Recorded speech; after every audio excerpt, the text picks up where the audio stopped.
नमस्कार मेरे प्यारे YouTube के सब्सक्राइबर साथियों, राज की बात में आपका स्वागत है, जहां डर और रहस्य की परतें धीरे धीरे खुलती हैं और आपके दिलों की धड़कनें तेज कर देती हैं। आज फिर से एक खौफनाक और दिल दहला देने वाली कहानी लेकर मैं आपके सामने उपस्थित हूं। दोस्तों, क्या होता है जब एक परिवार के ऊपर अज्ञात और भयावह शक्ति का साया मंडराता है। आरुषि, एक बहादुर लड़की, अपनी बहन की मौत के पीछे छिपे रहस्य को सुलझाने का संकल्प लेती है। जब पंडित रामनाथ और कब्रिस्तान वाले बाबा उसकी मदद के लिए आते हैं तो कहानी में रोमांच और रहस्य अपने चरम पर पहुंच जाता है। तांत्रिक विद्या, आत्माओं का कोहराम और एक अद्भुत चालाकी से बुनी योजना, क्या आरुषि और उसके परिवार को इस भूतिया आतंक से छुटकारा मिलेगा? जानिए इस रोमांचकारी कहानी में, जहां हर कदम पर दिल दहला देने वाला मोड़ आपका इंतजार कर रहा है। कहानी को शुरू से अंत तक सुनिएगा, डर और खौफ का एहसास होने वाला है। दोस्तों, अगर आपका दिल कमजोर है या आपको ज्यादा डर लगता है तो कहानी को बिल्कुल अकेले न सुने। तो चलिए अब ये कहानी मेरी जुबानी सुनते हैं। कहानी शुरू करने से पहले अगर आप हमारे साथ नए जुड़े हैं तो चैनल को सब्सक्राइब करके बेल आइकॉन को ऑन कर लीजिए, ताकि हमारी हर अगली कहानी सीधे आप तक पहुंच सके। और अब बिना किसी देरी के चलिए आज की इस खौफनाक कहानी की शुरुआत करते हैं। खबरदार, अगर आज के बाद वहां गई तो हाथ पैर तोड़कर घर में हमेशा के लिए बिठा दूंगा। रोबदार आवाज में दादा सूरवीर सिंह अपनी 17 साल की पोती आरुषि को डांट रहे थे। मैं जितना प्यार करता हूं, जालिम भी उतना ही हूं। मान, मर्यादा और इज्जत का ख्याल रखना अब तुम्हें सीखना होगा। तुम अब बड़ी हो गई हो आरुषि, घर में तहजीब से रहना सीखो, माँ और चाची के काम में मदद करो, रसोई का काम सीखो। अब यह बचपना बंद करना पड़ेगा। जब देखो उछल कूद करती रहती हो। दादा सूरवीर सिंह डांट रहे थे और घर के सभी सदस्य सिर झुकाए उनकी बातें सुन रहे थे। किसी में इतनी हिम्मत नहीं थी कि कुछ कह सके। बड़े से हॉल में सूरवीर सिंह की बातें गूंज रही थीं। उनका गुस्सा साफ दिख रहा था। बड़ी बड़ी घनी मूंछों वाले 65 साल की उम्र के बावजूद उनकी आवाज में बुढ़ापा जरा भी नजर नहीं आ रहा था। गुस्सा उन्हें कम ही आता था, लेकिन आज आरुषि ने कुछ ऐसा कर दिया था जिससे उन्हें गुस्सा आना ही था। जब दादाजी की डांट खत्म हुई तो आरुषि अपनी माँ के साथ कमरे में गई। माँ ने अपनी बिटिया को बिठाकर उसके बाल संवारने लगी। लंबे लंबे काले घने बालों में पहले तेल से मालिश शुरू की और बीच बीच में बातें भी होती रहीं। बेटा अंजू, इसीलिए हम मना करते हैं। दादाजी का रब देखा ना। पर माँ, हमने क्या गलत किया? मैं तो बस अपनी इकलौती दोस्त से मिलने उसके घर जाती हूँ, खेलने जाती हूँ। आरुषि उर्फ अंजू बोली। बेटी, यही तो समस्या है। अब खेलने कूदने की उम्र नहीं है, अब शादी की उम्र हो रही है। थोड़ा घर का काम सीखो, चौका बर्तन इत्यादि। माँ, आप तो खुद घर का काम करती ही नहीं, फिर मैं क्यों करूं? मेरे ससुराल में भी नौकर रहेंगे। चहकते हुए आरुषि बोली। नौकर रहेंगे, पर काम आना चाहिए। मुझे सब कुछ आता है, मैंने भी सीखा था। औरतों को यह काम आना चाहिए, कभी भी करना पड़ सकता है। जब नौकर नहीं होते तो क्या हम लोग करते नहीं? ठीक है माँ, मैं सीख लूंगी, पर आज की सीख यही खत्म करो, हंसते हुए आरुषि बोली और वहां से भागती हुई अपने कमरे में चली गई। माँ मुस्कुराती हुई उसे देखती रही। कितनी भोली और मासूम है मेरी बिटिया। अभी भी वही बचपन, वही नटखटपन। बस कोई अच्छा सा घर खानदान मिल जाए, फिर हाथ पीले करके आराम मिले। ठाकुर सूरवीर सिंह गांव के मुखिया थे। उनके घर में नौकर चाकर भी थे। गांव में सबसे ज्यादा खेत उन्हीं के थे। उनका एक खास नौकर था, हीरा, जिसका खानदानी काम सूरवीर सिंह के घर पर काम करना था। हीरा की एक लड़की थी, नम्रता, जो बहुत होशियार थी। नम्रता हमेशा आरुषि के साथ रहती थी, पर कुछ दिनों से सूरवीर सिंह को दोनों का साथ रहना पसंद नहीं था। आरुषि को मना करने के बावजूद उसने नम्रता से मिलना नहीं छोड़ा। अब आलम यह था कि सूरवीर सिंह ने हीरा को बोल दिया, तेरी छोकरी को घर में रख, अब मेरे घर मत आने देना। जी हुजूर। हाथ जोड़कर सिर झुकाए हीरा ने इतना कहकर बात खत्म की और वहां से चला गया। दादाजी के इस अचानक बदलाव को वह समझ नहीं पाया, लेकिन उसने ज्यादा दिमाग भी नहीं लगाया। बड़बड़ाते हुए बोला, बड़े लोग हैं, बड़ी बात होगी, हमारा क्या, पेट पल जाए, बस इतना ही काफी है। मना कर दूंगा नम्रता को, वह समझदार है, मान जाएगी। रात का प्रथम पहर था। सभी लोग गहरी नींद में सोए थे। एक आरुषि थी जिसकी आंखों में नींद नहीं थी। वह सभी के सोने का इंतजार कर रही थी। जब सब सो गए तो वह धीरे से कंबल ओढ़े दबे पांव घर से बाहर निकली। आवाज न हो इसलिए उसने पांव में चप्पल भी नहीं पहनी। दरवाजा धीरे से खोला और घर की चारदीवारी से बाहर हो गई। बाहर आते ही उसे नम्रता मिली। दोनों साथ चलने लगी। पता नहीं कहां, लेकिन दोनों बहुत खुश थीं। कीड़े मकोड़ों की आवाजें आ रही थीं, मेंढक टर्रा रहे थे और कहीं कहीं कुत्तों के भौंकने की आवाजें भी सुनाई दे रही थीं। पर दोनों निडर थीं। काली रात में भी उन्हें जरा सा भी भय नहीं लग रहा था। हाथ में हाथ पकड़े मस्ती से चल रही थीं। चलते चलते दोनों गांव से बिल्कुल बाहर निकल गईं। घने अंधेरे में उन्हें एक सफेद चारदीवारी दिखाई दी। दोनों ने उस दीवार में बने दरवाजे से अंदर प्रवेश किया। यह क्या? यह तो एक कब्रिस्तान था जहां मुर्दों को दफनाया जाता है। आखिर यह दोनों यहां क्यों आई थीं? जहां बड़े बड़े लोगों को आने में डर लगता है, वहां यह दो नादान लड़कियां क्यों आई थीं? कब्रिस्तान का माहौल डरावना था। सफेद धुएं ने पूरे इलाके को घेर रखा था। सियार के रोने की करुण आवाज दिल दहला रही थी। पेड़ों की शाखाएं चरमरा रही थीं। चूहों की एक फौज सरसराती हुई भागी, जिससे आरुषि चौंक गई। पर उसने एक पल में ही अपने चेहरे से भय गायब कर दिया। पेड़ों पर बैठे उल्लू का किटकिटाना और चमगादड़ के चीखने की आवाजें कानों में गूंज रही थीं। झुंड में उड़ते चमगादड़ों से सिर बचाना पड़ रहा था। आरुषि, तुम इस जगह बैठ जाओ, नम्रता ने एक कब्र के पास पड़े पत्थर की ओर इशारा करते हुए कहा। दोनों वहीं बैठ गईं और कुछ देर तक शांत रहीं। फिर एक बूढ़ा व्यक्ति जिसकी घनी दाढ़ी और लंबे बाल थे वहां आया। उसने आते ही कहा, क्यों आई हो बिटिया रानी? सामान साथ में लाई हो? जी बाबा, आपने जो कहा था वह सब लाई हूं, नम्रता डरते हुए बोली। ठीक है, अब उठो और मेरे साथ आओ। दोनों लड़कियां खड़ी हो गई और बाबा के पीछे पीछे चलने लगी। अगले पल वे एक झोपड़ी में पहुंची। झोपड़ी के अंदर तंत्र मंत्र, जादू टोना और वशीकरण जैसी तस्वीरें लगी थीं। बाबा के सामने एक इंसान का कपाल, पतली एक हड्डी और छोटे से अग्निकुंड में जलती हुई हल्की सी ज्वाला थी। चारों तरफ रंग बिरंगे पत्थर, कपड़ों के टुकड़े और छोटे छोटे डिब्बे रखे थे। बाबा आंखें बंद कर जाप कर रहे थे। बीच बीच में पीतल के लोटे से पानी की बूंदें अग्नि में डालते, जिससे अग्नि और धधक उठती। बाबा ने आंखें खोलकर कहा, लाओ सामान दो। नम्रता ने 2 नींबू, सुई धागा और एक पोटली दी। बाबा ने पोटली छुपा ली और मंत्रोच्चारण करने लगे। उन्होंने नींबू की माला बनाई और दोनों को दी। यह माला छुपा कर रखना, किसी को दिखनी नहीं चाहिए। 3 दिन बाद वापस आना, सब कुछ अच्छा होगा। अब जाओ। दोनों ने बाबा की अनुमति ली और दबे पांव घर की ओर लौटने लगी। आरुषि अपने घर पहुंची, गहरी सांस ली और पानी पीने के बाद बिस्तर पर लेट गई। खिड़कियां खुली थीं और ठंडी हवा कमरे में आ रही थी। आरुषि के गले में नींबू की माला थी। ऐसा लग रहा था जैसे कोई उसे निकालने की कोशिश कर रहा हो। वह चौंक कर उठी और चिल्लाई, कौन? कमरे में कोई नहीं था। अंधेरे में सिर्फ पर्दे लहरा रहे थे। उसने अपने गले की माला देखी जो सही सलामत थी, लेकिन अब उसे एहसास हुआ कि कोई था जो उसकी माला चुराने की कोशिश कर रहा था। अब वह सोने की कोशिश करती रही, लेकिन नींद उसकी आंखों से कोसों दूर थी। आखिर कौन था वह? माला का राज क्या था? और ये लड़कियां बाबा के साथ मिलकर क्या कर रही थीं? दादा सूरवीर सिंह के पास सहमी हुई नम्रता पहुंची। दादा, मुझे आरुषि से मिलना है। क्यों? दादा ने प्रश्नवाचक दृष्टि से उसे देखा। क्या काम है? घूरते हुए दादाजी ने पूछा। नम्रता को दादाजी के बदले हुए तेवर समझ नहीं आ रहे थे। वह सहमी हुई बोली, दादाजी, बस ऐसे ही मिलने आई हूं। जा मिल ले उससे।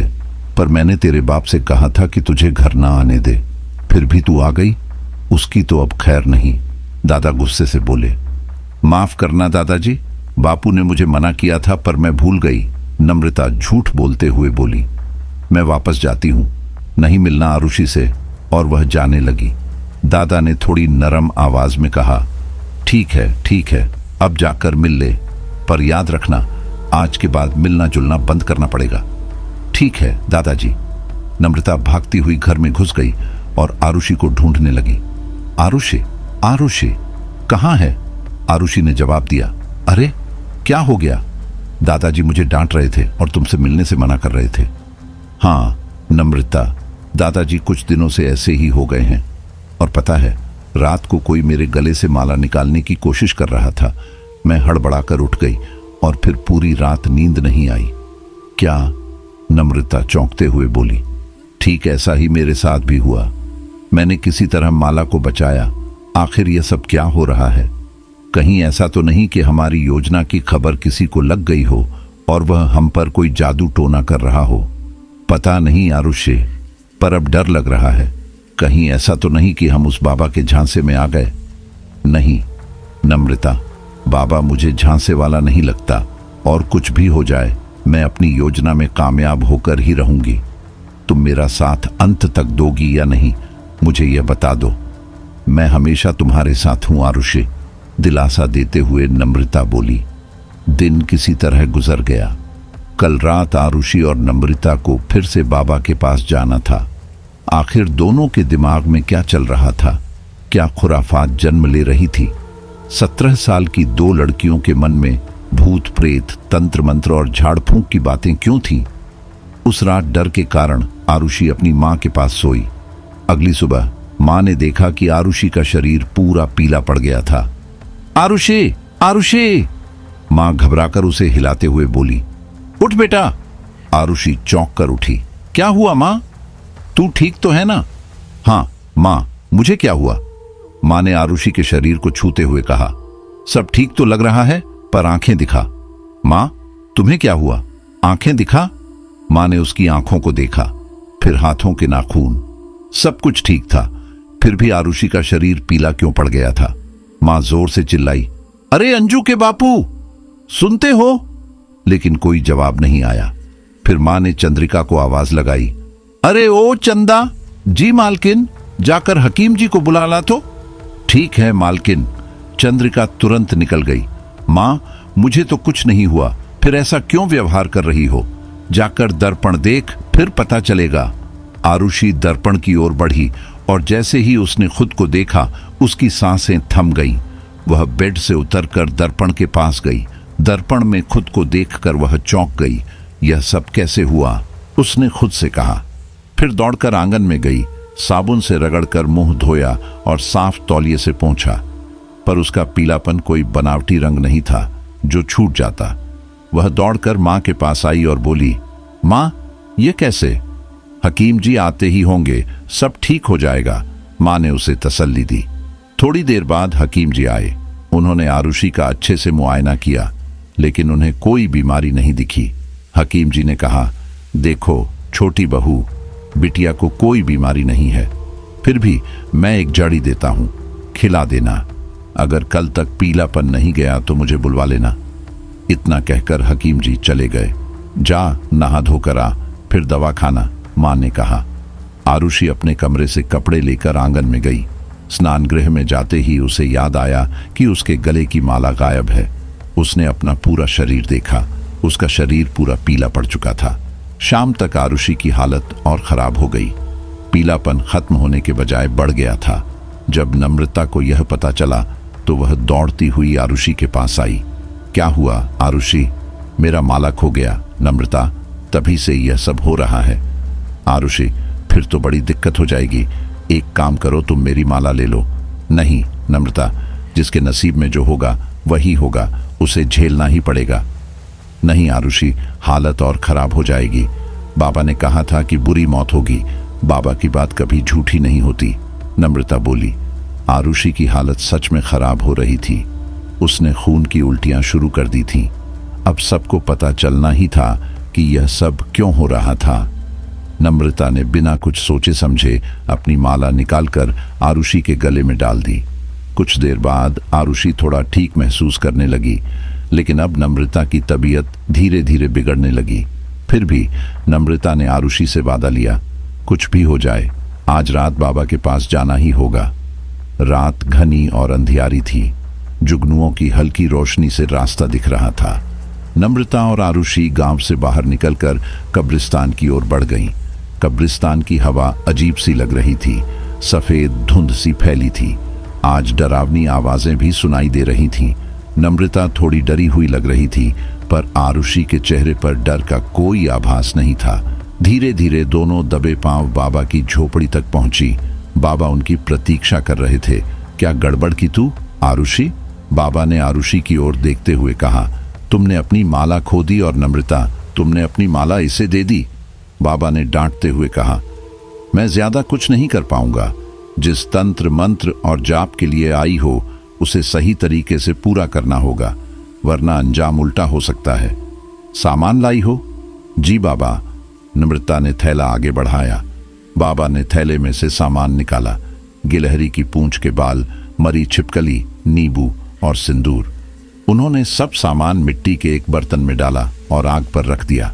लाओ, अपनी माला निकाल कर दो, बाबा ने कहा।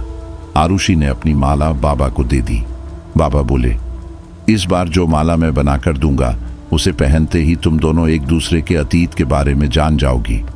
आरुषि के अतीत की बातें नम्रता को पता चलेंगी और नम्रता के अतीत की बातें आरुषि को। याद रखना, दोनों को सच सच बताना होगा, कोई झूठ नहीं चलेगा। पर बाबा, मुझे ये बात समझ में नहीं आई कि मेरे गले से माला किसने निकाली? आरुषि ने पूछा। तुम्हारे दादाजी ने, बाबा ने कहा। क्या? आरुषि और नम्रता एक साथ चौंक गई। हाँ, बाबा ने गंभीरता से कहा, उन्हें सब पता है। उन्हें पता है कि तुम क्या चाहती हो और क्यों चाहती हो। बाबा बड़ी सावधानी से बातें समझा रहे थे। उनके ऊपर एक जिन्न का साया है। वह जिन्न आज तक उन्हें कोई नुकसान नहीं पहुंचा पाया, पर उन्हें सबकी जानकारी रहती है। उन्हें पता चल गया था कि तुम दोनों आत्मा से बातचीत करने के लिए यह सब कर रही हो, इसलिए वह तुम दोनों को अलग करना चाहते हैं। अब बहुत ही सावधानी से रहना होगा। उन्हें यह भी पता है कि तुम यहाँ हो, लेकिन वह अपने किसी स्वार्थ के लिए चुप हैं। याद रखना, अगर यह माला तुम्हारे दादा को मिल गया तो तुम कभी भी एक दूसरे का अतीत नहीं जान पाओगी। आत्मा तक पहुंचना तो दूर, बात करना भी मुश्किल हो जाएगा। नहीं बाबा, मैं एक बार अपनी बहन की आत्मा से मिलना चाहती हूँ, बस एक बार, आरुषि ने हाथ जोड़ते हुए कहा। ठीक है आरुषि, जितनी भी सावधानी रख सकती हो रखना। आत्मा को बुलाना आसान नहीं है। जिस तरह से बुलाया जाता है उसी तरह से वापस भेजना होता है। अगर कुछ गलत हुआ तो तबाही के अलावा कुछ नहीं होगा। ठीक है बाबा, मैं कुछ भी करूंगी, पर अपनी बहन की आत्मा से जरूर मिलूंगी। बस एक बार मैं उसे महसूस करना चाहती हूँ, जानना चाहती हूँ कि आखिर कौन था जिसने उसकी जान ली, मेरी बहन को मार डाला। 2 दिन बाद आरुषि और नम्रता को फिर बाबा के पास आना था। घर में डरावना माहौल था। नम्रता तो चली गई, पर आरुषि जब घर में घुसी तो उसे डर लगने लगा। अपने कमरे में पहुंची तो उसे लगा कोई उसके पीछे है और उसे बुला रहा है, लेकिन जैसे ही आरुषि पीछे देखती वहां कोई नहीं था। उसने अच्छे से अपने कमरे का दरवाजा बंद किया और खिड़कियां भी। बहुत नींद आने के बावजूद वह सोई नहीं। पूरी रात बस करवटें बदलती रही। आत्मा की पुकार। आखिर आत्मा से वह कैसे मिलेगी? दादाजी ने माला क्यों चुराया था? क्या सच में दादाजी पर जिन्न का साया था? जानने के लिए बने रहिए कहानी के अंत तक। छोड़ दे मुझे, कौन है तू? मुझे क्यों पकड़ कर लाया? यह चिल्लाहट एक आत्मा की थी जो नम्रता के शरीर में कैद थी। तू मुझे इस तरह से जकड़ कर नहीं रख सकता, मैं स्वतंत्र हूं, मुझे जाने दे। आत्मा चिल्लाई। उसकी आवाज ने बाबा की झोपड़ी में कंपन पैदा कर दिया। दिन में ही बाबा ने अपनी सिद्धि शुरू कर दी थी। कब्रिस्तान में वैसे भी कोई नहीं आता जाता था, और जब से बाबा ने वहां डेरा डाला था लोग और भी डरने लगे थे। बाबा भूत प्रेत और आत्माओं से बात करने में माहिर थे। बाबा अपने स्थान पर बैठे थे। उनके सामने नम्रता और उसके बगल में आरुषि बैठी थी। बाबा ने नम्रता और आरुषि को बुलाया था और आज आत्माओं का वास उनके ऊपर होने वाला था। कई तंत्र मंत्र और जाप करने के बाद बाबा किसी तरह नम्रता के ऊपर आत्मावास कराने में सफल हुए। आरुषि अभी भी साधारण तरीके से बैठी थी। गुर्र नम्रता के ऊपर वास की हुई आत्मा ने फिर से कहा, मुझे छोड़ दे।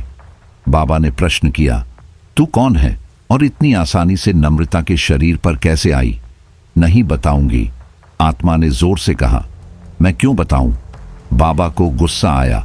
उन्होंने एक मुट्ठी राख उठाकर आत्मा के मुंह पर झोंक दी। आत्मा तड़प उठी। रुक जा, रुक जा, पहले यह बता कि मुझे बुलाया क्यों? बाबा ने कहा। फिर राख उठाई और बोले, डालूं क्या तेरे मुंह पर यह राख? नहीं नहीं, अब नहीं, बहुत दर्द होता है, बहुत, आत्मा ने कराहते हुए कहा। तो फिर सवाल मेरे होंगे और जवाब तेरे, बाबा बोले। कब्रिस्तान में आत्मा की यह कहानी अभी और गहरी होने वाली है। क्या आरुषि अपनी बहन की आत्मा से मिल पाएगी? क्या बाबा की सिद्धि उन्हें सच जानने में मदद करेगी या कोई और बड़ा रहस्य सामने आएगा? जानने के लिए बने रहिए इस रहस्यमयी कहानी के साथ। ठीक है, मैं बताती हूं, आत्मा ने कहा। मैं निशा हूं, आरुषि की छोटी बहन। आरुषि यह सुनकर तड़प उठी। निशा, तुम? मैं ही तुम्हें बुलाना चाहती थी, मुझे तुमसे बात करनी थी। क्यों? आखिर तुम मुझसे मिलना क्यों चाहती हो? मुझे मारकर तसल्ली नहीं मिली तुम्हें? आत्मा ने तीखे स्वर में कहा। निशा, मेरी बहन, आरुषि रोते हुए बोली। मैंने तुम्हें नहीं मारा, मुझे नहीं पता कि तुम्हारी मौत का कारण कौन है। झूठ बोल रही हो तुम, कोरा झूठ। आत्मा गरज उठी। मुझसे दादाजी मिले थे, उन्होंने बताया था कि तुमने ही दरवाजा बंद किया था। नम्रता के शरीर में घुसी हुई आत्मा बोल रही थी। तुमने ही मुझे मारा था आरुषि, तुमने ही। नहीं बहना, मैं तुम्हें कैसे समझाऊं? आरुषि बोली। लेकिन मैं बहुत जल्दी पता कर लूंगी कि तुम कैसे मरी। तुम ही बताओ, अगर मेरी वजह से तुम मरी होती तो मैं तुमसे मिलने के लिए इतना सब क्यों करती? सिर्फ तुमसे बात करने के लिए मैंने बाबा जी से कहा। उनके मना करने के बावजूद मैंने उन्हें विवश किया। डर डर कर मैंने सारी विधियां की। चलो मैं मान लेती हूं, निशा बोली। तुम कैसे पता करोगी और क्या तुम मेरी जिंदगी वापस ला सकती हो? काश ऐसा कर पाती बहना, शायद यह मुमकिन नहीं, पर मैं वादा करती हूं कि तुम्हें भटकने नहीं दूंगी। धीरे धीरे नम्रता पहले जैसी हो गई। जब होश में आई तो चौंक कर बोली, मेरा बदन क्यों अकड़ रहा है आरुषि? और मेरे मुंह पर यह राख कैसे?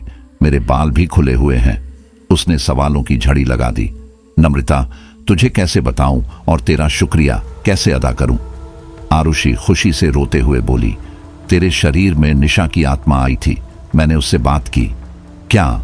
नम्रता चौंक गई। सच में? आरुषि, फिर क्या हुआ? उसने मुझे अपना कातिल समझ लिया था। मैंने उसे यकीन दिलाया कि मैंने उसे नहीं मारा और वादा किया कि बहुत जल्दी मैं उसके मरने की वजह पता करूंगी। बाबा ने कहा, आरुषि, सबसे पहले याद करके बताओ कि उस समय ऐसा क्या हुआ था जिसकी वजह से निशा की मौत हुई। शायद कोई सुराग मिल जाए। जी बाबा जी, मैं बताती हूँ। यह हमारे बचपन की बात है। हम 5 लोग, मैं, निशा, मेरा भाई, नम्रता और दादाजी, सभी मिलकर छुपन छुपाई खेल रहे थे। खेलते खेलते न जाने निशा कहाँ छुप गई। वह किसी को नहीं मिल रही थी। पापा और दादाजी ने अंदर बाहर बहुत ढूंढा, पर वह कहीं नहीं मिली। सभी बहुत परेशान हो गए। घर के सदस्य गांव और उसके बाहर भी ढूंढने चले गए। इस तरह पूरा 1 महीना बीत गया। एक दिन सुबह नाश्ते के वक्त घर में बदबू आने लगी। सांस लेना मुश्किल हो गया। सबको लगा कोई चूहा या बिल्ली मर गई है।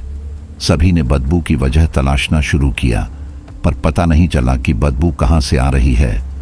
तभी चाचा जी को याद आया कि घर के नीचे 3 कमरों का बेसमेंट है। चाचा बेसमेंट जाने का रास्ता ढूंढने लगे।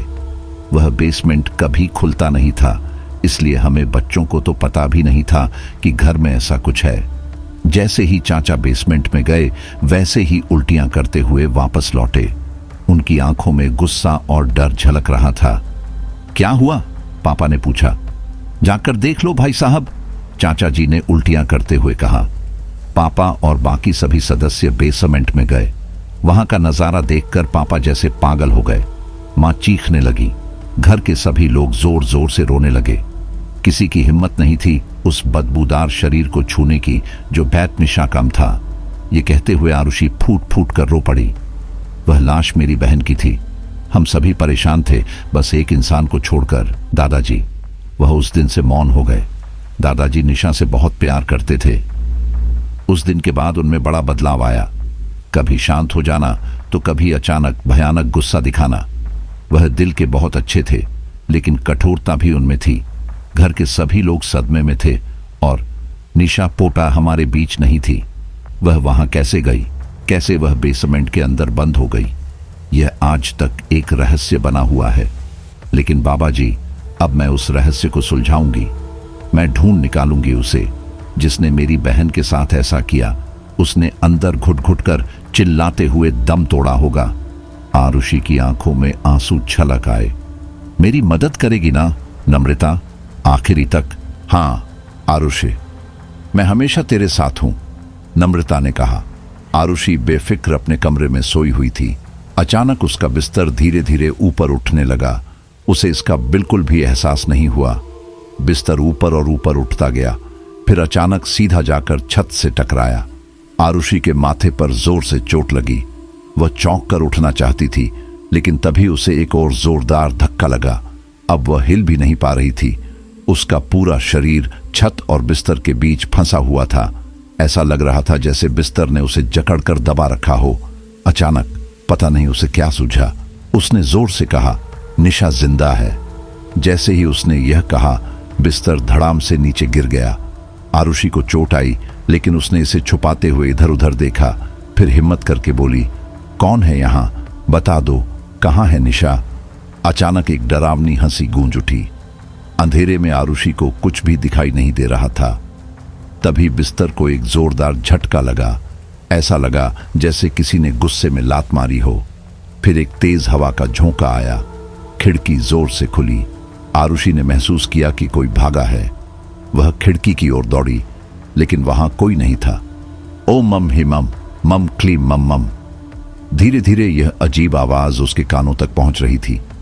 रात के 1 बजे यह आवाज सिर्फ उसे ही सुनाई दे रही थी, या शायद किसी और को भी। आरुषि ने इधर उधर देखा और धीरे से बिस्तर से उठी।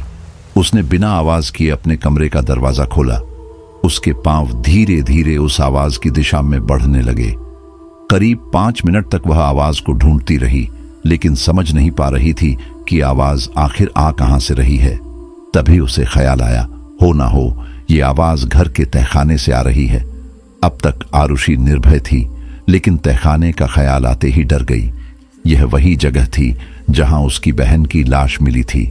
फिर भी उसने हिम्मत जुटाई और तहखाने में जाने का निर्णय लिया। धीरे से बिना किसी आवाज किए उसने उस दरवाजे को खोला जिससे नीचे जाया जा सकता था। उसका दिल जोर जोर से धड़क रहा था। जैसे ही दरवाजा खुला, आवाज तेज हो गई। आरुषि सीढ़ियां उतरने लगी। पूरी तरह अंधेरा होने की वजह से उसे कुछ दिखाई नहीं दे रहा था। फिर भी वह अंदाजे से धीरे धीरे उस आवाज की दिशा में बढ़ने लगी।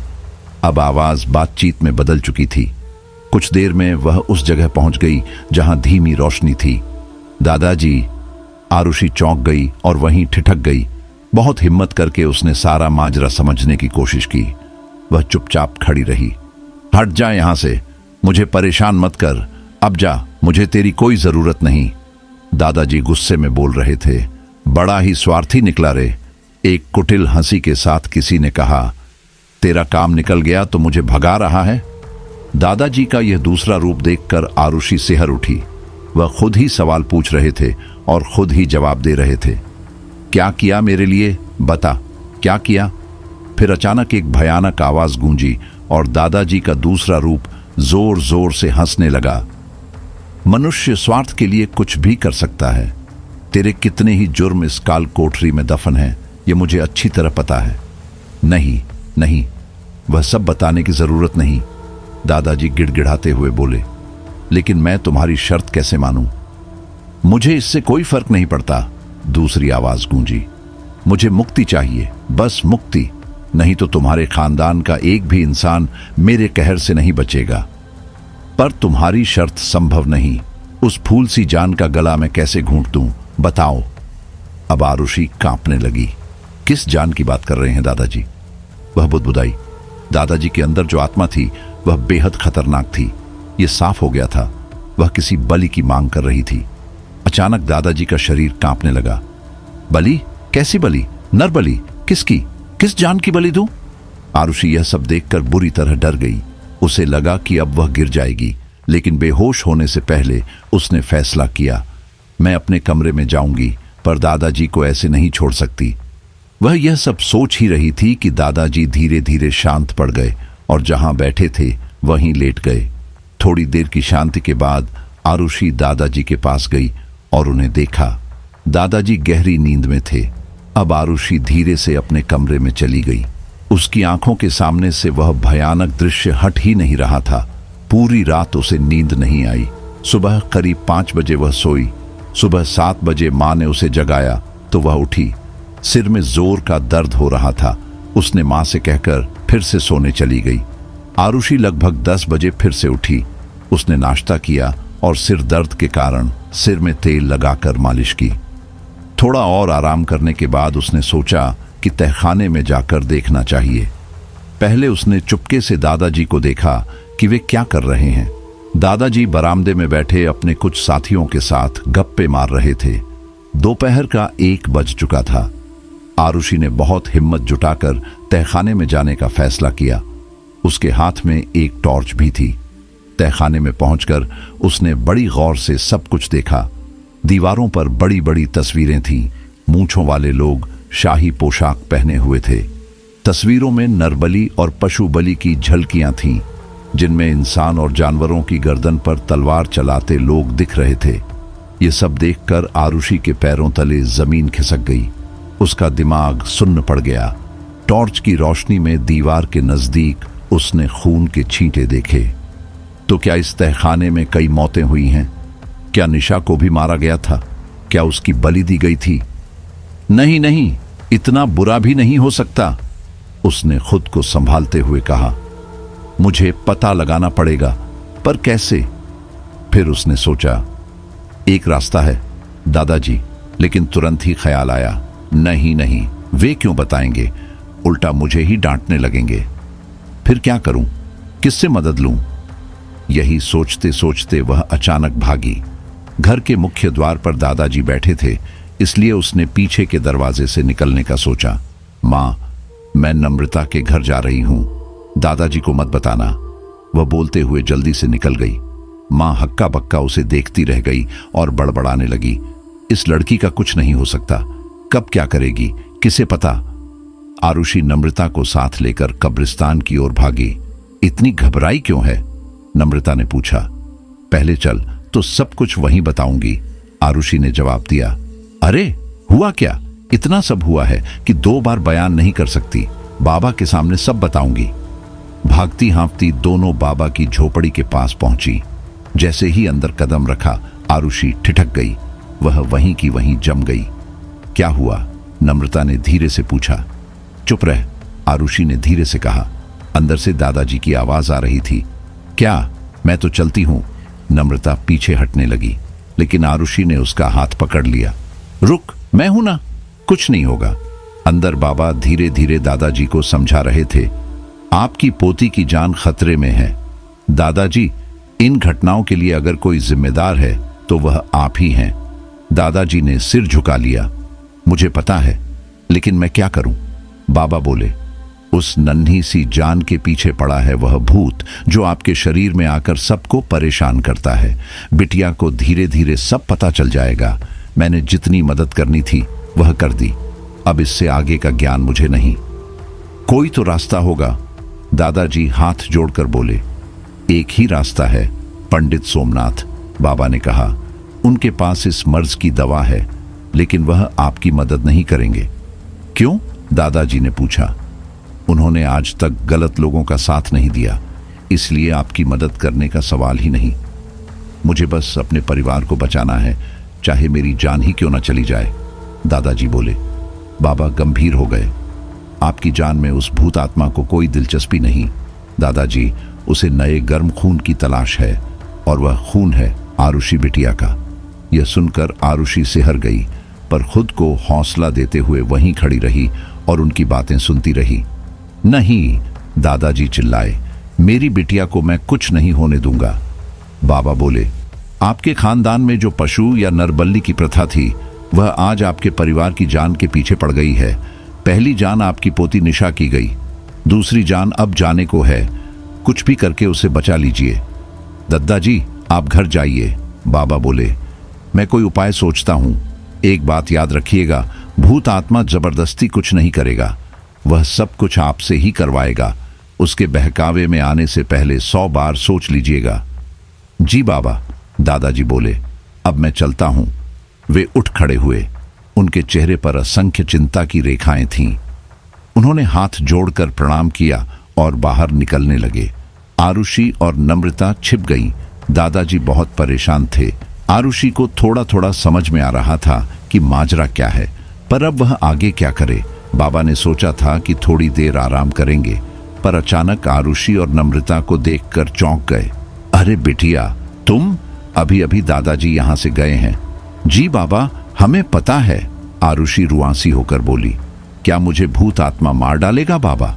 बाबा ने उसके सिर पर हाथ फेरा और बोले, बेटा तुम बहुत हिम्मती हो, कोशिश बहुत करनी होगी, लेकिन हिम्मत बनाए रखना, शायद तुम बच सको। पर बाबा, कोई तो उपाय होगा, नम्रता बोली। उपाय तो एक ही है बेटियों, पंडित रामनाथ जी। बाबा, मैंने आपकी और दादाजी की बातें सुन ली थीं, आरुषि बोली। हमने तो यह भी सुना कि वह गलत लोगों का साथ नहीं देते। अगर तुम्हें लगता है कि तुम सही हो तो ही जाना, वरना वह सीधा मना कर देंगे। बाबा, यह नरबली और पशु बलि की क्या कहानी है? आरुषि ने पूछा। बेटा तनिक रुको, मैं तुम्हें बताता हूं। बाबा झोपड़ी के एक दूसरे कमरे में गए। लगभग 20 मिनट बाद वे वापस आए और एक पत्र आरुषि को देते हुए बोले, आरुषि, यह पत्र तुम बिल्कुल अकेले में पढ़ना। याद रखना, अगर किसी ने भी इसे देख लिया तो बहुत समस्या होगी। आरुषि ने उत्सुकता से पत्र हाथ में ले लिया। नम्रता उसे गहरी निगाहों से देख रही थी।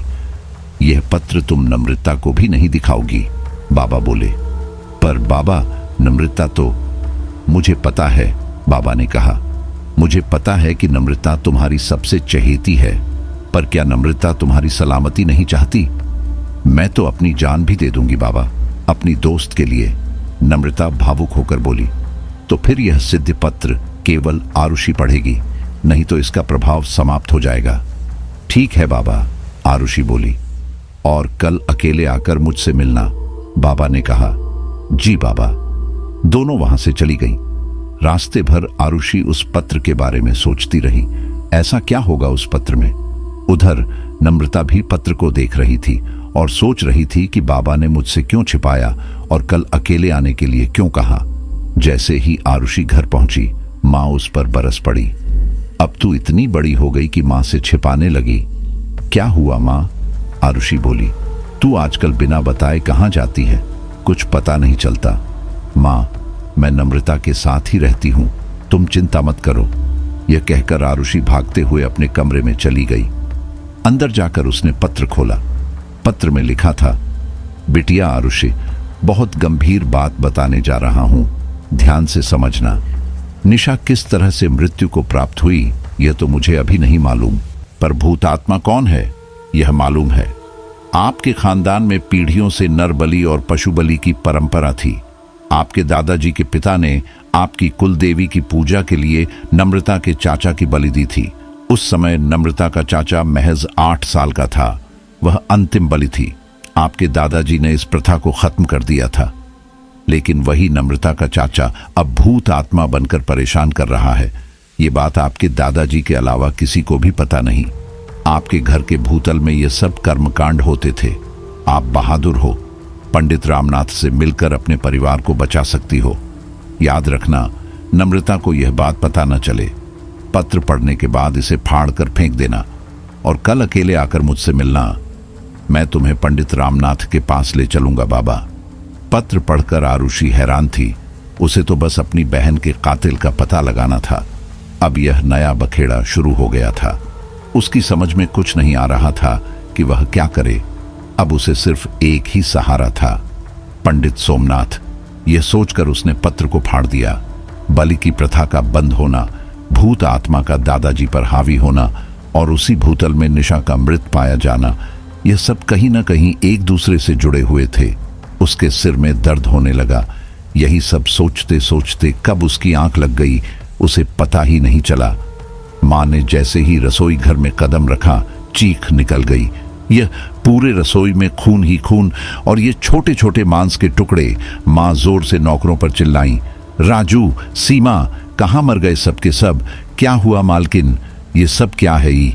अरे बाप रे, दोनों की चीख निकल गई। हमें नहीं पता मालकिन, रात को तो सब साफ सफाई करके सोए थे, दोनों ने एक साथ बोला। जल्दी साफ करो, लगता है बिल्ली ने यह सब किया है। पर बिल्ली, इतना सारा खून और मांस? नहीं नहीं, कुछ और बात है। क्या हो सकता है? अजी सुनते हो? उन्होंने आरुषि के पिताजी को पुकारा। तब तक घर के सभी सदस्य आ चुके थे।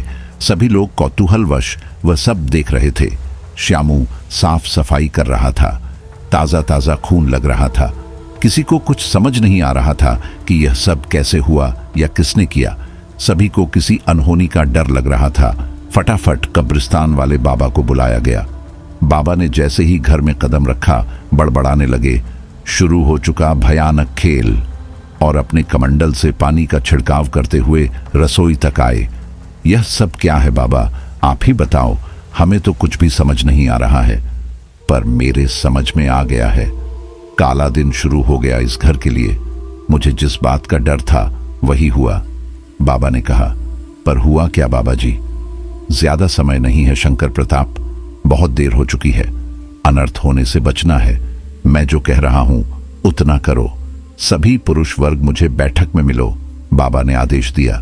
ऐसा लग रहा था जैसे बाबा जी ने इस घर का भविष्य देख लिया हो। जी बाबा, राम प्रताप ने कहा, और आरुषि को भी बुला लेना। पर आरुषि क्यों बाबा जी? जितना कहता हूं उतना सुनो और वही करो, राम प्रताप। अगले ही पल बैठक में राम प्रताप, उनके दो भाई शंकर प्रताप और अजय प्रताप और आरुषि मौजूद थे। कहिए बाबा, राम प्रताप बोले। हम सब गए, बस पिताजी नहीं मिल रहे हैं। वह यहां मिलेंगे भी नहीं, राम प्रताप। क्या मतलब? उन्होंने ही तो ये सब किया है। बाबा जी, आप क्या कह रहे हैं? शंकर प्रताप बोले। बाबा सच बोल रहे हैं चाचा जी। आरुषि, तुम्हें यह सब कैसे पता? क्या सच, क्या झूठ? सभी ध्यान से सुनो, बाबा बोले और एक सांस में सारी बातें बता दी। तुम सबको पता ही होगा, जो पहले से चला आ रहा था वह अभी थमा नहीं, और आपके पिताजी ने रात को किसी न किसी की बलि दे ही डाली। अब उन्होंने नर बलि दी है या पशु बलि, ये तो देखकर ही पता करना पड़ेगा। ये सारी बातें आरुषि बिटिया को पता है। इसने पहल किया ये सब जानने की, और इसी के द्वारा सब ठीक भी होगा। पर एक बात याद रखना, तुम सभी को बचाने के चक्कर में इसकी जान भी जा सकती है। नहीं बाबा, हम अपनी बेटी को इस लफड़े में नहीं रखना चाहते। कोई उपाय बताओ। कोई दूसरा उपाय नहीं है अजय प्रताप, बहुत देर हो चुकी है। यह सिद्ध मैं कर भी नहीं सकता। मैंने आरुषि को सारी बातें बता दी हैं। पर बाबा, पिताश्री अभी कहां होंगे? वही मुस्कुराते हुए बाबा बोले, जहां पर निशा की मौत हुई थी, मतलब घर की हवेली के नीचे भूतल में। जी हां, वो वहीं मिलेंगे। चलो। बाबा जी खड़े हो गए। आरुषि बेटी, तुम मत आना। आरुषि ने कुछ नहीं बोला और बाबा जी को देखती रही। उसे विश्वास था कि कोई बात होगी। जब बाबा जी के साथ तीनों भाई वहां पहुंचे तो पिताश्री को देखकर उनकी रूह कांप गई। उनका पूरा शरीर खून से सराबोर था। आंखें लाल लाल थीं और भौहें तनी हुई थीं। शंकर प्रताप बढ़ना चाहें तो बाबा जी ने उन्हें रोक दिया और इशारे से चुप रहने को कहा। उन्हें बीच में टोकना मतलब आफत मोल लेना है, इसलिए जब तक मैं कुछ न कहूं चुप रहो, उन्हें आनंद लेने दो। यह उनके अंदर भूत आत्मा है, रक्तपान करके चला जाएगा। पर यह सब कैसे बाबा, और कब से चल रहा था? अजय प्रताप बोले। पता नहीं अजय प्रताप, पर यह तो है कि बहुत कोशिश के बाद भूत आत्मा को बलि मिली है। तुम जाओ और घर के सभी सदस्यों को गिनती करके वापस आओ। ठीक है बाबा जी। डरते हुए अजय प्रताप वहां से चला गया। मांस और रक्तपान करते हुए पिताश्री को सभी देख रहे थे। वह बड़े चाव से रक्त पी रहे थे और अपने चेहरे पर लगा रहे थे। कुछ देर बाद वह शांत हो गए। उनके चेहरे पर घबराहट के भाव आने लगे। यह क्या हो गया? क्या कर दिया मैंने फिर बलि दी। पिताश्री चिल्लाने लगे, हे प्रभु, ये क्या किया मैंने? वह फटाफट सारे मांस के लोथड़ों को समेटने लगे। पास पड़ी पानी की बाल्टी से पानी निकालकर साफ सफाई करने लगे। पागलों की तरह हरकत कर रहे थे। खून ज्यादा था, इसलिए एक बाल्टी पानी से साफ करना संभव नहीं था। अतः वह परेशान हो गए। अब क्या होगा? अगर किसी ने देख लिया तो? नहीं, कुछ नहीं होगा। वह एक झटके में खड़े हो गए और कंबल ओढ़कर वहां से ऊपर जाने लगे। जब उन्होंने देखा कि उनके दोनों बच्चे और बाबा जी वहां खड़े हैं तो चौंक पड़े। दादाजी मूर्छित होकर गिर पड़ते अगर पिताजी ने उन्हें संभाला ना होता। थर थर कांप रहे थे वह। घबराओ मत आप, बाबा जी ने कहा। हम सभी को सब पता चल चुका है। आप चलो ऊपर, पहले खुद का साफ सफाई कर लो। और अजय, यहां की साफ सफाई करवा दो या कर दो। बाहर वालों को बताना ठीक नहीं। अब इस मामले में बाहर वालों को पता चलना मतलब अपने पैरों पर कुल्हाड़ी मारना। सभी लोग ऊपर आ गए और एक जगह इकट्ठे हो गए। शंकर प्रताप ने बाबा जी को बताया कि घर के सभी सदस्य सुरक्षित हैं। तो दादाजी ने बलि किसकी चढ़ाई? बाबा मन ही मन सोचने लगे। कुछ देर बाद अजय ऊपर आया और बाबा जी के कानों में धीरे से बोला, बाबा जी, बलि घर में पल रहे पालतू खरगोश की थी जो आरुषि का अत्यधिक प्रिय था। बाबा ने आरुषि को ध्यान से देखा और फिर सभी की तरफ देखते हुए बोले, एक साथ रहो, बाहर अकेले मत जाओ। पुरुष वर्ग ध्यान रखेगा इस बात का। सभी डरे हुए थे। फिर आरुषि की मां बोली, बाबा जी, बच्चों के सामने? हाँ बहू, बच्चों को जानना भी बहुत जरूरी है कि घर में क्या चल रहा है। आज तुम सभी की जान बचाने के लिए अगर कोई मेहनती और बहादुर है तो वह है आरुषि। यही बनेगी सबकी जान की रखवाली। सभी लोग इसका साथ दो। बाबा ने आरुषि को अपने पास बुलाया और उसके कान में चुपके से कुछ कहा। आरुषि ने हाँ में सिर हिलाया। एक और काम है जो मैं करके जाऊंगा। आरुषि बिटिया को बता दिया है। आप सब दादाजी का ख्याल रखना और उन्हें भी अकेला मत छोड़ना। मैं सभी को एक एक ताबीज बनाकर देता हूं। इसे अपने बाह में बांध कर रखना। जब तक ताबीज रहेगी कोई आत्मा आपको परेशान नहीं करेगी। मेरा कारवां यहीं तक था। आगे से आपकी सुरक्षा आरुषि और पंडित रामनाथ ही कर पाएंगे, अगर वह माने तो। अब मैं चलता हूं। सभी ने बाबा का पैर छुआ और आशीर्वाद लिया। ये क्या कर दिया मैंने? दादाजी भभक कर रो पड़े।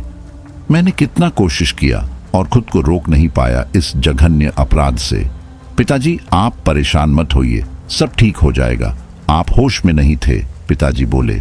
हाँ, मैं होश में नहीं था, पर मुझे पहले से पता है कि मेरे ऊपर आत्मा का साया है। वही आत्मा जिसकी बलि तुम्हारे दादाजी ने चढ़ाई थी। वह इस परिवार की सिद्धि की अंतिम बलि थी। उसके बाद तो मैंने बंद करवा दिया था यह बलि की प्रथा। पिताजी, आप शांत रहिए, हमें आपकी यह दशा देखी नहीं जाएगी। अजय प्रताप बोले, आप रूपदार ही अच्छे लगते हैं, हम सब ठीक कर देंगे। नहीं, आरुषि अचानक बीच में टपक पड़ी। चाचा जी, आप लोग कुछ नहीं करोगे।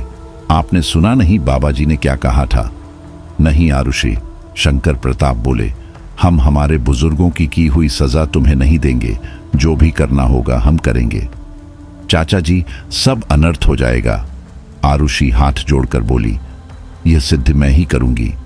आरुषि ठीक बोल रही है, अजय प्रताप ने कहा। यह सिद्धि वही कर सकता है जिसने अपनी जिंदगी में किसी को जान से मारा न हो, और हम सभी ने कहीं न कहीं यह पाप किया है।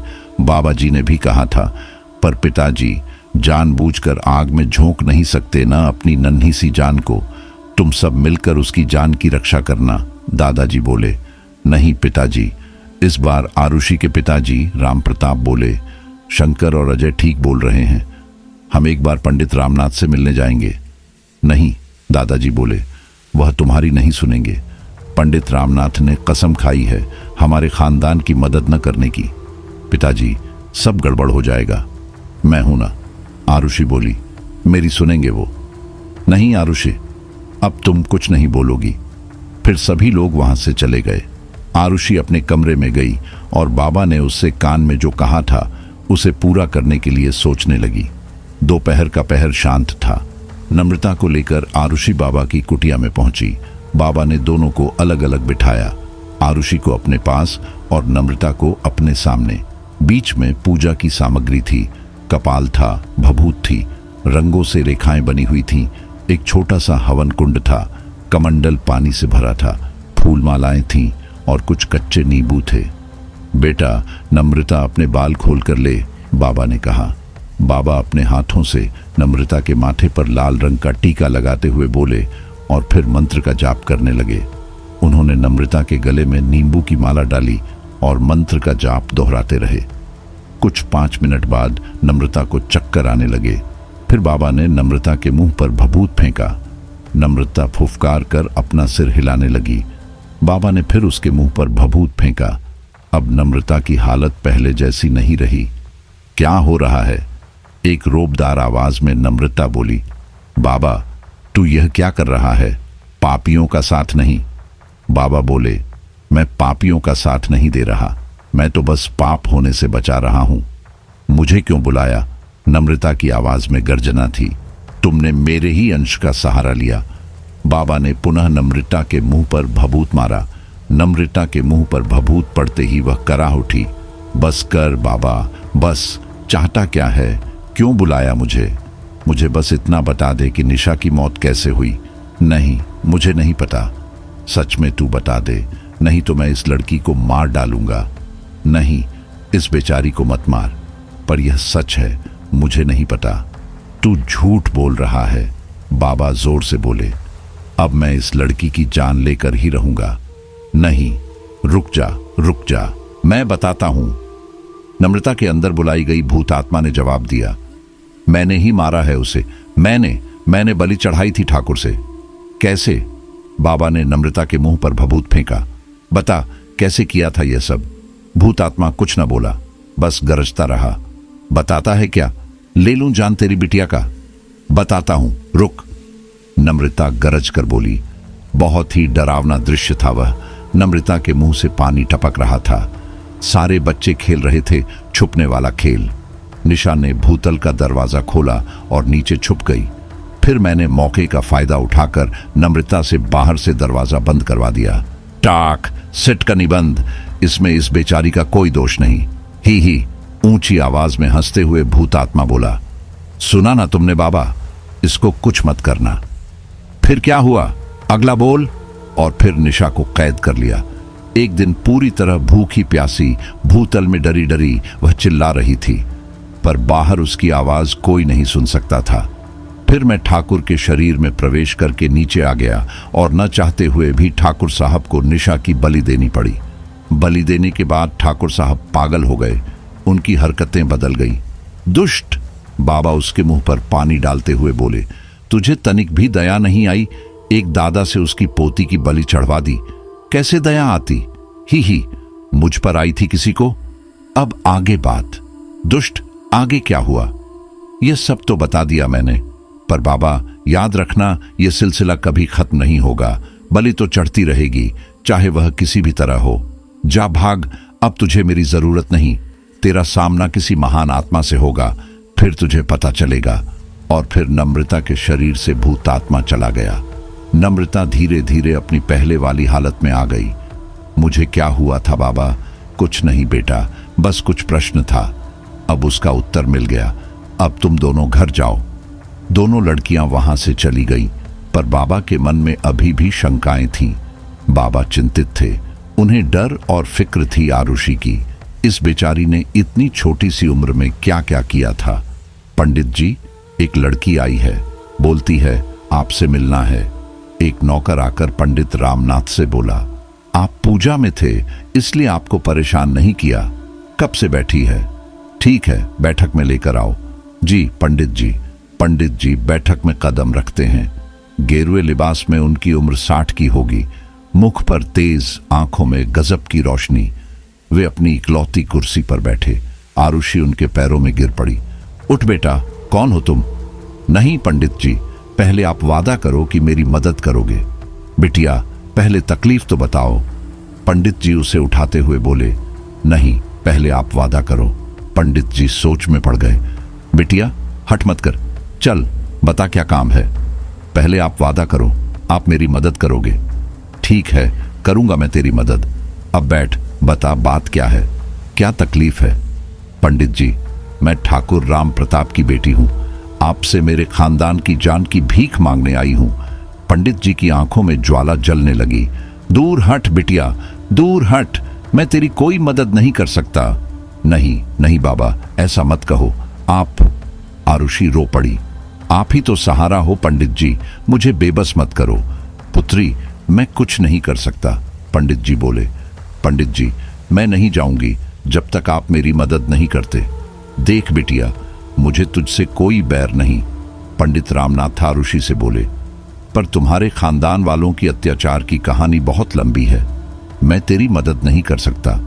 बेटी तू जा, मरने दे तेरे खानदान वालों को, लेकिन तुझसे एक वादा करता हूं, हवेली में बच्चों और महिलाओं का कोई बाल भी बांका नहीं होगा, पर तुम्हारे घर के पुरुषों को मैं नहीं बचा सकता। पर क्यों पंडित जी, क्यों? आरुषि रो पड़ी। आखिर ऐसा क्यों? एक लंबी कहानी है बिटिया, पंडित रामनाथ गंभीर स्वर में बोले। क्या राज छिपा है पंडित जी? आरुषि ने प्रश्न किया। कैसे होगी मेरे परिवार की रक्षा? पंडित रामनाथ ने कहा। यह बात उस समय की है जब मेरे पिताजी जमींदार खानदान की कुलदेवी और गांव के मंदिर के पुजारी थे। उस समय पशु बलि दी जाती थी। मेरे दादाजी ने पिताजी को सब कुछ बताया था कि ठाकुरों के साथ मिलकर कैसे पूजा करवानी है, पर मेरे पिताजी बहुत ही दयालु थे। उन्हें बिल्कुल भी पसंद नहीं था कि वह पशुओं की हत्या में भागीदारी निभाए। ये बात ठाकुरों को पता थी। वह पिताजी को बहुत चिढ़ाते थे और सताते थे। इस बार की पूजा हम दया शंकर से करवाएंगे। पंडित जी, माफ कीजिएगा ठाकुर साहब, पर दया अभी तैयार नहीं है, बड़े पंडित जी ने कहा। नहीं नहीं, पूजा तो पंडित जयकिशोर ही करवाएंगे, हंसते हुए ठाकुर के बेटे ने कहा। हठ ना करिए ठाकुर साहब, जयकिशोर अब भी नादान है, उसे मैं सिखा दूंगा, फिर करेगा वह पूजा। अब जिद तो आप कर रहे हो पंडित जी, बड़े ठाकुर साहब बोले। आपका दया तो पंडित ही है ना, पूजा तो करवानी है। तो तय हुआ, इस बार की पूजा छोटे पंडित जयकिशोर ही करवाएंगे। पंडित जी कुछ बोल न सके और घर आ गए। उनके घर पहुंचते ही उन्होंने यह बात छोटे पंडित जी यानी पंडित रामनाथ के पिताजी को बताई, जिनकी अभी अभी शादी हुई थी। उन्होंने मना कर दिया, पर बड़े पंडित जी ने समझाया और निराश होकर बोले, हट करने से कोई फायदा नहीं, ठाकुर नहीं माने। मैंने बहुत समझाया, पर पिताजी यह गलत है, जिद में पूजा सफल नहीं होती। मुझे पता है बेटा, हिम्मत करो और पूजा करो, मैं साथ हूं तुम्हारे। निराश होकर जयकिशोर अपने कमरे में चले गए। ढोल नगाड़ों से चारों तरफ आवाज गूंज रही थी। शोभा यात्रा निकाली जा रही थी, जमींदार के घर से मंदिर तक। घोड़े और हाथी की सवारियां थी। एक विशाल हाथी पर ठाकुर साहब के बड़े बेटे सवार होकर आ रहे थे।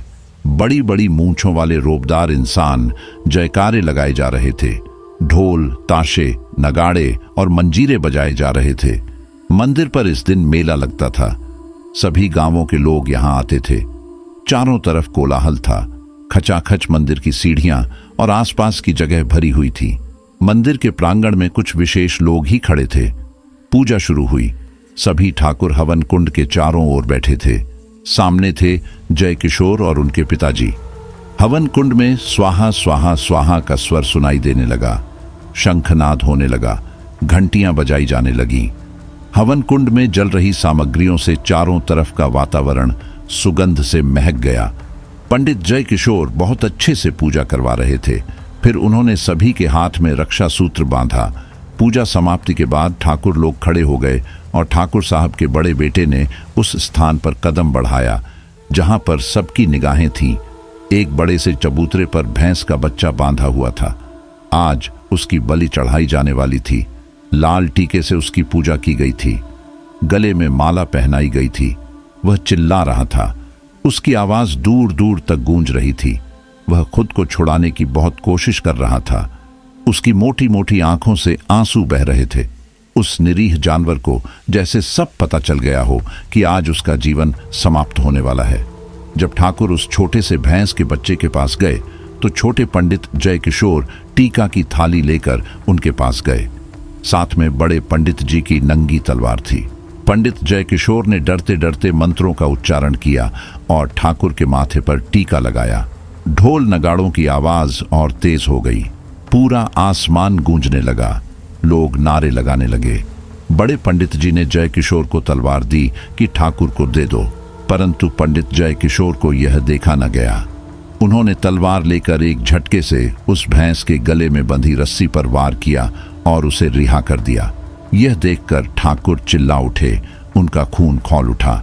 उधर भैंसा भागने लगा, पर ठाकुर के लठैतों ने उसे पकड़ लिया। फिर भैंस के बच्चे को लाया गया, साथ में पंडित जय किशोर को भी। पंडित जय किशोर के पिताजी चिल्लाते रहे, दया को छोड़ दो, दया को छोड़ दो, पर ठाकुर के लठैतों ने उन्हें पकड़ कर रखा। इसकी सजा मिलेगी दया पंडित, ठाकुर चिल्लाए, बड़ी सजा मिलेगी। तुमने हमारी कुलदेवी को नाराज किया है। बड़े ही रोष में बड़े ठाकुर बोले, पंडित जी, यह अच्छा नहीं हुआ। अब जो होगा उसका दोष हमें मत देना। फिर से भैंस को बांधा गया। ठाकुर ने अपने हाथों में तलवार ली और एक झटके में उसके गले पर वार किया। खचाक पचाक के साथ खून की मोटी धार फव्वारे की तरह छूटने लगी। धड़ से भैंस का सिर अलग हो गया और उसका बाकी शरीर धरती पर धड़ाम से गिरा। वह तड़प तड़प कर छटपटाने लगा। यह देखकर पंडित जय किशोर की रूह कांप गई। सब कुछ उनके सामने हुआ था, बिल्कुल नजदीक। अचानक ठाकुर ने उस भैंस का सिर उठाया और पंडित जय किशोर के सिर के ऊपर लटका दिया। जय किशोर का पूरा शरीर ऊपर से नीचे तक खून खून हो गया। जय किशोर चिल्लाने लगे, बचाओ बचाओ। लठैतों ने उन्हें छोड़ दिया। जय किशोर रोते रहे। किसी को कोई फर्क नहीं पड़ा। जय किशोर धीरे धीरे शांत हो गए। सभी लोग जा चुके थे। जय किशोर के पिताजी उन्हें वहां से उठाकर ले जाने लगे, पर वह वहां से टस से मस नहीं हुए, बस कोने में बैठ गए।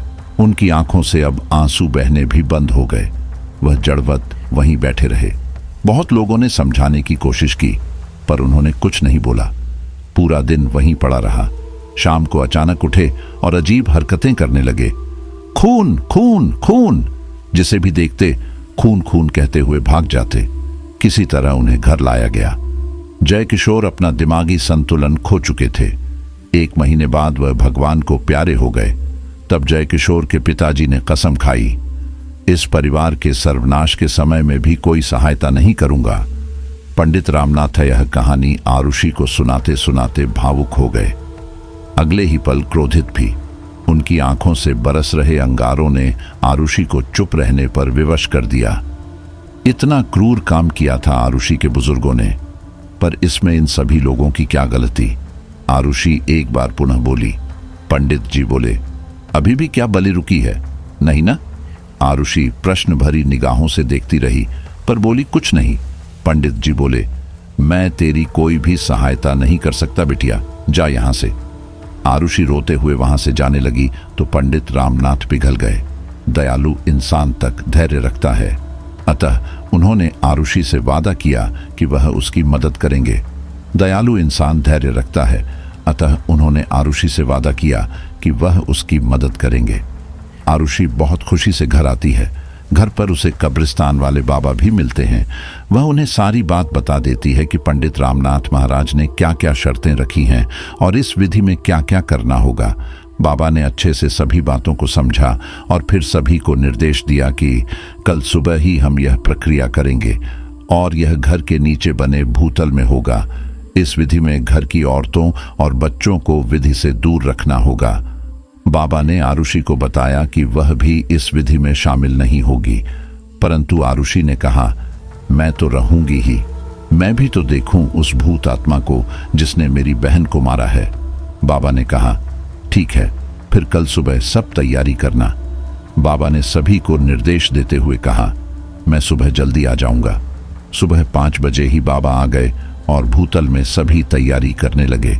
7 बजे का समय पंडित रामनाथ ने दिया था। नीचे भूतल में सभी पूजा की सामग्री आ चुकी थी। एक बकरी भी बांधी गई थी। एक अग्निकुंड बनाया गया था।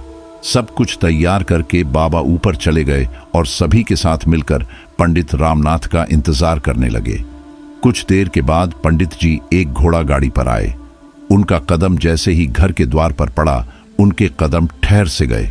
उनके माथे पर बल पड़ गया। कुछ पल के लिए वह किसी सोच में डूब गए, फिर आगे बढ़े। उनके साथ 2 और पंडित थे। पंडित जी ने कहा, गोपाल जी, गंगा जल डालिए। गोपाल जी ने पंडित जी के रास्ते पर गंगा जल डालना शुरू कर दिया। वहां तक डाला जहां पर सिद्ध होनी थी। फिर पंडित जी उसी छिड़के हुए पानी पर चलते रहे। सभी लोग पंडित जी का स्वागत कर रहे थे और अदब से उनके पैर छू रहे थे। कब्रिस्तान वाले बाबा ने भी पंडित जी को बताया, भूत आत्मा को पता चल गया है कि मैं आ गया हूं। वातावरण कुछ ठीक नहीं लग रहा है। जितनी जल्दी हो सके हमें सिद्ध करनी होगी। चलो बिटिया, पंडित जी ने आरुषि के सिर पर हाथ रखते हुए कहा। तभी बीच में आरुषि के पिताजी बोले, पंडित जी, बिटिया को शामिल करना जरूरी है क्या? पंडित जी बहुत धीमे स्वर में बोले, यह जो मैं यहां आया हूं, यहां आपकी कहानी को सही विराम चिन्ह, अनुच्छेद और स्पष्टता के साथ संपादित किया गया है। मैंने इसे आपकी मूल कहानी की भावना को बरकरार रखते हुए सुधारा है। ना ठाकुर साहब, इसी के कहने पर और इसी के लिए। और एक बात और बता दूं, ये सिद्धि इसके बिना अधूरी है। तो जाहिर सी बात है, अब आप समझ ही गए होंगे। जी जरूर पंडित जी। अब जब तक मैं कुछ ना कहूं, कोई कुछ नहीं बोलेगा। चलो नीचे।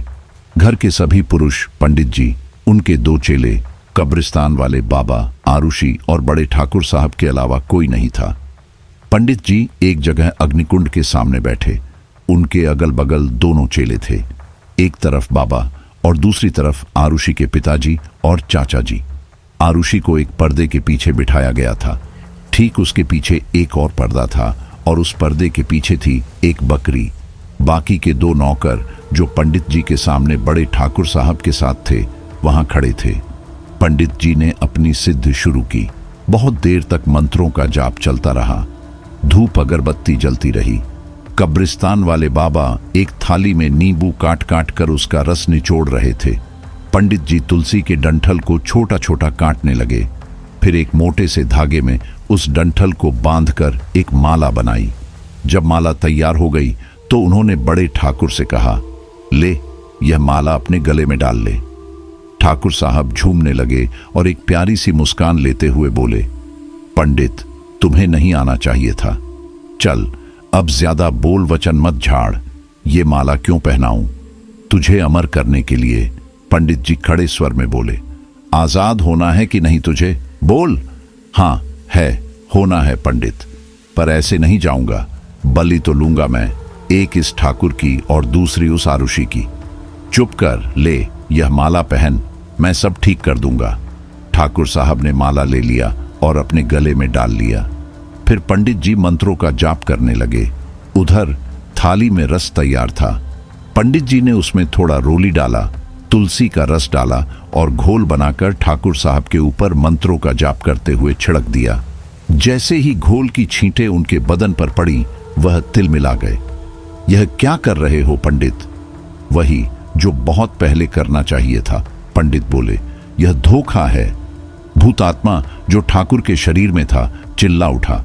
पंडित जी बाबा से बोले, मैं मंत्र पढ़ता हूं, आप छिड़काव करो जब तक मैं ना रोकूं।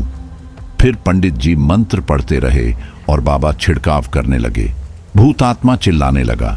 जहां जहां घोल की बूंदें पड़ती उसे जलन होने लगती। दूसरी तरफ उसके गले की माला उसे फांसी जैसा महसूस होने लगी।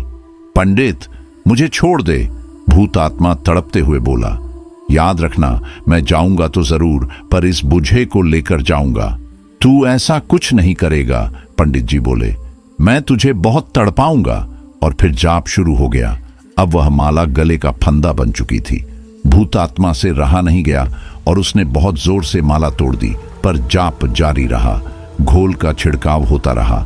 भूतात्मा ने अब अपने हाथों से धरती पीटते हुए कहा, बस, अब बस करो पंडित, मुझे बस एक अंतिम बलि दे दो। मैं वादा करता हूं, खून पीकर हमेशा के लिए चला जाऊंगा। ठीक है, तेरी इच्छा पूरी करूंगा। बोल, किसकी बलि चाहता है तू? आरुषि की। सभी लोग डर गए, सकपकाए हुए थे। पंडित जी, आप लोग चुप रहो। मैंने कहा था ना कि बीच में मत बोलो। ठीक है, तेरी इच्छा हम पूरी करेंगे। पर तू उसके बाद यह घर छोड़कर चला जाएगा, अपनी मुक्ति का द्वार चुन ले। हाँ, मैं वादा करता हूं। अब अंत समय आ गया। सारा खेल जो रचा गया था सामने आ रहा था। पंडित जी ने चारों तरफ धुआं धुआं कर दिया। अग्निकुंड में आग धधक रही थी। आरुषि को एक साड़ी पहनाकर लाया गया। उसका मुंह नहीं दिख रहा था। आरुषि मौत के पीठ पर बैठी थी, पर उसे खुद पर और पंडित जी पर पूरा यकीन था। मंत्रों का जाप जारी था। हाँ, खून, आरुषि का खून, भूतात्मा चिल्लाया। फिर उसने वार किया, लेकिन उसी पल आरुषि को वहां से हटा लिया गया। उसकी जगह बकरी को लाया गया, जिसे उसी रंग की साड़ी पहनाई गई थी। खचाक खचाक खचाक 3 बार भूतात्मा ने किए। बकरी के शरीर से खून के फव्वारे फूट पड़े। भूतात्मा ने बकरी के कटे शरीर से खून पिया। कुछ देर बाद पंडित जी ने इशारा किया और बकरी के शव को वहां से खींच लिया गया। मंत्र जाप जारी रहा। पंडित जी बोले, चल अब भाग जा यहां से। इस घर, गांव और पूरे इलाके को छोड़कर। खबरदार, जो अब किसी को परेशान किया।